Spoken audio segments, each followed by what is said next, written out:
4월 25일 토요일 새벽 예배 본문의 말씀은 고린도전서 15장 35절로 49절까지 말씀이 되겠습니다. 고린도전서 15장 35절로 49절까지 말씀을 통해서 함께 은혜를 나누도록 하겠습니다. 본 단락에서는 이제 몸의 부활에 관해서 조금 더 구체적인 예를 들면서 바울이 이야기를 합니다. 부활에 대해서 회의적이었던, 믿지 못했던 사람들의 두 가지 질문. 죽은 자들이 어떻게 다시 살며 또 어떠한 몸으로 그러면 다시 부활하느냐. 이제 35절에 그 질문에 대한 부활에 대해서 회의적이고 몸의 부활을 믿지 못했던 사람들에 대한 그 질문에 대한 대답 형식으로 이제 바울이 이야기를 해 나가는 단락이 되겠습니다. 그래서 먼저 바울은 파종한 씨앗 비유를 듭니다. 그래서 씨앗의 경우의 사례를 들어서 씨앗이 새로운 열매를 맺으려면 뿌려져 가지고 원래 그 씨앗의 형태는 사라지고 없어지고 그 씨앗은 온데간데 없고 열매를 맺힌단 말이에요. 씨앗이 요만한 씨앗을 뿌렸더니 꽃이 생기잖아요. 그러니까 처음에 뿌려졌던 그 씨앗과 열매는 다른, 그래서 그런 비유를 들어서 씨앗이 땅에 떨어져서 그 원래 씨앗의 형태는 사라져야만, 즉 그걸 죽는 것에 비유한다면 죽어야만 열매를 맺듯이 인간의 육체의 부활도 죽음의 과정을 필연적으로 거쳐야 한다는 것을 이제 이야기를 합니다. 씨앗 비유를 통해서. 자, 그리고 씨앗이 심겨질 때와 열매가 다르듯이 육체의 부활 이전의 상태와 부활 이후의 상태는 분명히 다르다라는 논지를 피게 됩니다. 그래서 이러한 몸의 부활, 특별히 어떻게 다시 살아나며 어떠한 몸으로 오느냐, 어떠한 몸으로 오느냐, 이 두 가지 질문에 대한 답을 비유를 들면서 이제 설명을 시작합니다. 35절 말씀을 봅니다. 누가 묻기를 죽은 자들이 어떻게 다시 살아나며 어떠한 몸으로 오느냐 하리니, 여기서 이제 질문을 해요. 이제 죽은 자들이 어떻게 다시 살며 어떠한 몸으로 그럼 부활하느냐. 그것에 대해서 36절에 바울은 어리석은 자라고 먼저 얘기를 합니다.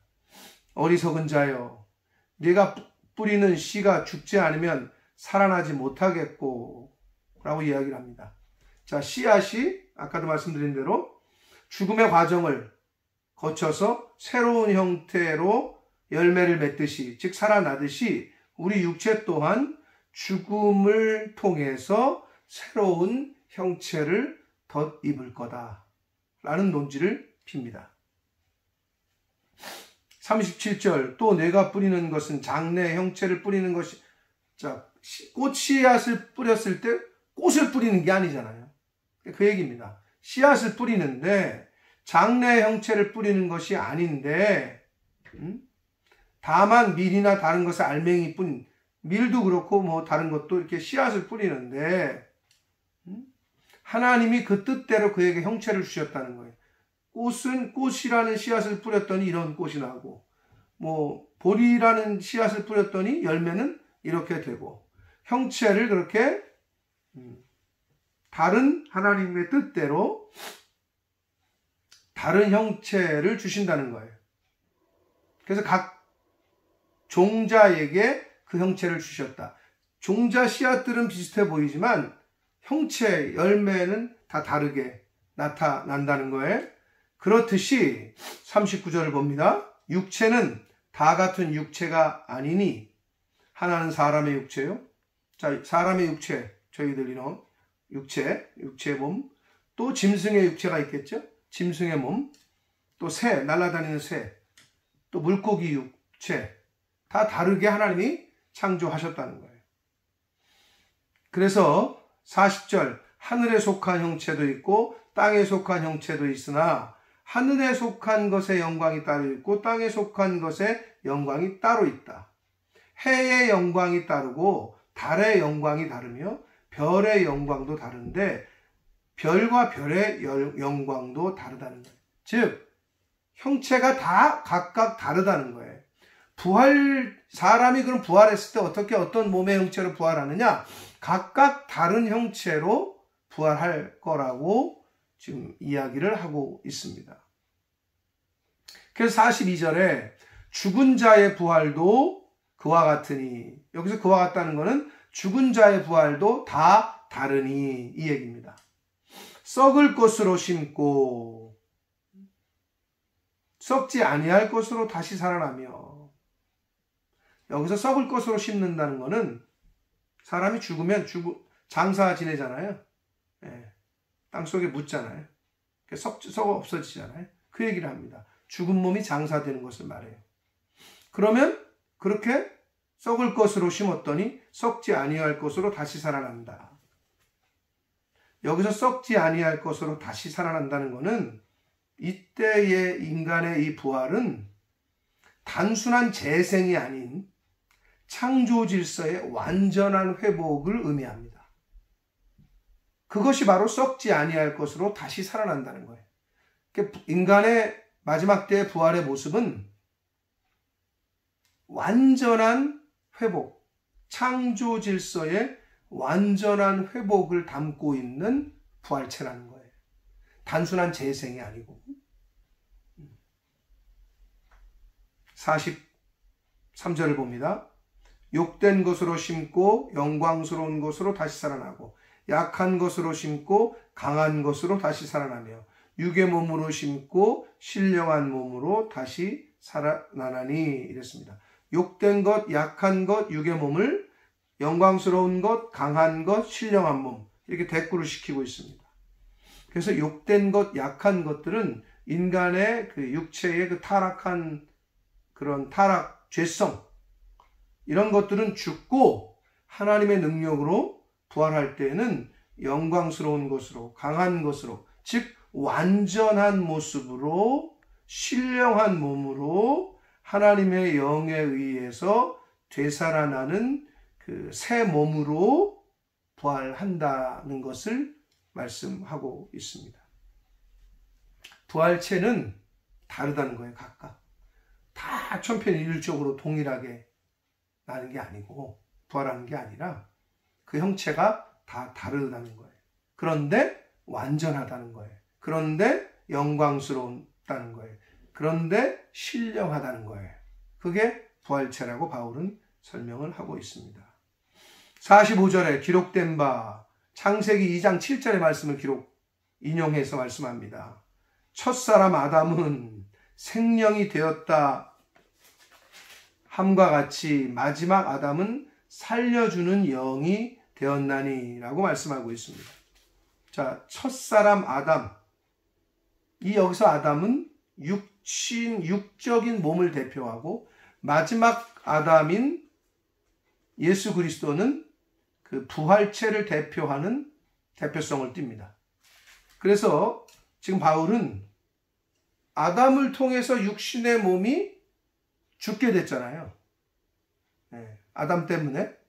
그런데 마지막 아담인 예수 그리스도를 통해서 첫째 아담 때문에 죽었던 몸이 마지막 아담 때문에 다시 부활하게 된다는 거를 이야기를 하고 있습니다. 근데 여기서 조금 문법적으로 우리가 살펴볼 거는 첫 번째 사람은 생명이 되었다. 이거는 생명 있는 존재가 되었다라는 뜻이거든요. 근데 이제 마지막 아담은 살려주는 영이 되었다라고 말하고 있잖아요. 첫 번째 아담은 생명 있는 존재. 두 번째 아담은 즉 마지막 아담은 살려주는 영, 즉 생명을 주는 존재라는 거예요. 즉 아담은 우리가 그냥 생명 있는 존재의 대표지만 예수 그리스도는 생명을 주는 존재, 영생을 주는 존재, 부활을 시켜주는 존재가 예수 그리스도라는 거예요. 그래서 요거를 헬라어 문법적으로 요거 헬라어를 여러분이 공부 안 하셨지만 조금 제가 설명을 드리면 첫 번째 사람 아담 할 때 생명, 여기는 푸슈케라는 단어를 썼어요. 그리고 마지막 아담은 살려주는 영이 됐다. 이때 영은 푸뉴마야. 이 푸슈케와 푸뉴마가 같은 의미로도 쓰일 수 있지만 다르게 쓰일 때는 어떻게 다르게 쓰이느냐? 푸슈케는 사람의 육체적 생명과 관련해서 비물질적인 부분을 나타낼 때 푸슈케를 쓰고, 헬라어에서 푸뉴마는 하나님의 성령의 영향을 받은 영적인 생명과 관련된 비물질적인 부분. 쉽게 말하면 푸슈케는 사람과 연관되어 있고 푸뉴마는 하나님의 영과 연관되어 있다, 이렇게 보시면 됩니다. 그렇게 해서 바울은 지금 첫 번째 아담과 마지막 아담인 예수 그리스도를 분명히 다르게 구분하고 있어요. 첫 번째 아담은 그냥 생명 있는 존재에 불과했지만 마지막 아담인 예수 그리스도는 생명을 주는 존재다. 우리를 부활시켜주는 존재다 라고 말씀을 하고 있습니다. 46절을 보시면 그러나 먼저는 신령한 사람이 아니요 육의 사람이요 다음에는 신령한 사람이다. 먼저 신령한 사람이 아닌 육의 사람인 아담, 순서적으로도 그렇죠. 아담이 먼저 창조를 받았죠. 그 후에 이제 메시아가 예언이 됐고 실제로 예수 그리스도께서 육신의 몸을 입고 이 땅에 오셨고, 그래서 47절 첫사람은 땅에서 났고, 그렇죠. 흙으로 지음받았으니까 첫 번째 아담은, 둘째 사람 즉 마지막 아담인 예수 그리스도는 하늘로부터 오셨죠. 예수 그리스도께서는. 그래서 48절 무릇 흙에 속한 자들은 저 흙에 속한 자와 같고 하늘에 속한 자들은 하늘에 속한 이와 같으니 라고 말씀하고 있습니다. 그러니까 예수 그리스도를 믿고 예수 그리스도에게 속한 사람들은 하늘에 속한 자라는 거예요. 그래서 우리가 흙에 속한 자의 형상을 입었죠. 지금 이 사람의 형상, 아담을 흙으로 만드셨어요. 하나님의 형상을 따라서. 근데 아담이 인간이 타락해요. 그래서 그 이후에 이제 사람들이 원죄를 갖고 죄를 갖고 태어난단 말이에요. 그게 우리의 모습이야. 그런데 또한 그런 것처럼 또한 하늘에 속하니 즉 예수 그리스도의 형상을 입을 거라는 거예요. 언제? 마지막 때, 부활하게 됐을 때 하나님의 형상을 다시 회복할 거라는 거예요. 그래서 창조의 본연의 오리지널로 회복되어지는 것이 그게 부활체라는 거예요. 바울이 지금 그걸 말씀하고 있습니다. 그래서 에베소서 2장 5절로 6절에 보면 허물로 죽은 우리를 그리스도와 함께 살리셨고 너희는 은혜로 구원을 받은 것이라. 또 함께 일으키사 그리스도 예수 안에서 함께 하늘에 앉히시니 라는 말씀이 나옵니다. 허물로 죽은 우리를 그리스도로 예수님으로 인해서 다시 살리셨고 나중에는 하늘에 앉히신대. 하늘에 속한 이의 형상을 입을 것이다. 일맥상통한 말씀입니다. 고로 그 단락에서는 몸의 부활이 어떻게 가능하냐, 그리고 그러면 부활한다면 어떤 몸으로 어떤 형태로 우리가 다시 산다는 거냐 라고 예수 그리스도의 부활과 육신의 부활을, 몸의 부활을 믿지 못하고 의심하는 자들이 하는 질문에 대한 대답의 형식으로 바울이 씨앗과 천체, 우주, 하늘, 달, 바다 이런 형체, 동물들 이런 대표성의 원리를 따라서 비유하면서 설명을 하고 있습니다.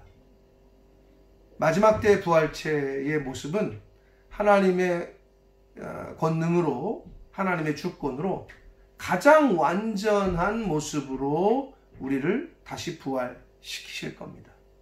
물론 오늘날의 이성과 지식과 과학으로는 어떻게 더 이상 설명하기가 어렵습니다. 그것이 부활이긴 합니다. 그러나 이 성경에 말씀하신 이것을 결국은 이제 우리가 믿어야 됩니다. 몸의 부활을 믿어야 그 몸의 부활을 전할 수 있고 예수 그리스도의 부활도 전할 수 있습니다. 예수 그리스도께서 부활하셨기 때문에 저와 여러분도 부활합니다. 예수 그리스도께서 죽음을 이기시고 부활하셨기 때문에 저희들도 죽음이 끝이 아니고 다시 부활합니다. 그리고 그 부활의 모습은 하나님의 권능으로 주권하에서 각각의 다른 모양으로 부활하되 완전하고 강하고 영광스럽고 신령한 모습으로 그렇게 부활하게 된다라고 바울은 말씀하고 있습니다. 사랑하는 성도 여러분, 예수 그리스도의 부활은 사실이었고 역사였습니다. 물론 우리는 못 봤죠. 그러나 본 사람들이 기록을 했고 증거가 되고 있고 성경에 그렇게 기록했습니다. 오늘날 이 부활의 사건을 믿음으로 받고 믿고 나도 전할 것이냐, 그거를 믿음으로 가슴에 새기고 믿는 자, 그리고 전하는 자, 마지막 때에 하나님께서 예수 그리스도를 다시 살리신 것처럼 저와 여러분, 그 사람, 믿는 사람도 다시 살리실 줄 믿습니다. 그러한 믿음을 가지고 오늘 하루를 사시고 남은 인생 예수 그리스도의 부활을 전하며 영생의 부활을 전하며 부활의 도리를 잘 전하여 전하는 저희들도 복이 되고 여러분도 복이 되고 전함을 받는 그 영혼도 그 부활을 듣고 부활의 말씀을 듣고 예수님께로 나아오는 그러한 복이 있는 인생들 될 수 있도록 잘 전하고 또 열심으로 부활의 신앙을 가르치고 전하는 저와 여러분들 되시기를, 그러한 남은 인생이 되기를 예수 그리스도 이름으로 축복합니다. 기도하겠습니다. 살아계신 하나님 아버지, 고린도 교회에 몸의 부활을 부인하고 부활하면 어떠한 모습으로 부활할 것이냐 하는 그 부활을 믿지 못하는, 몸의 부활을 육신의 부활을 믿지 못하는 그러한 사람들의 질문에 대하여 바울이 여러 가지 예를 들면서 설명을 했습니다. 한 알의 씨앗이 땅에 떨어져 죽어지고 사라져야만 열매를 맺듯이 우리의 육신이 죽어야 새로운 부활체로 나올 것이다. 바울은 설명합니다. 그리고 그 부활한 모습은 영광스러울 것이고 강할 것이고 신령한 몸일 것이다 라고 말씀합니다.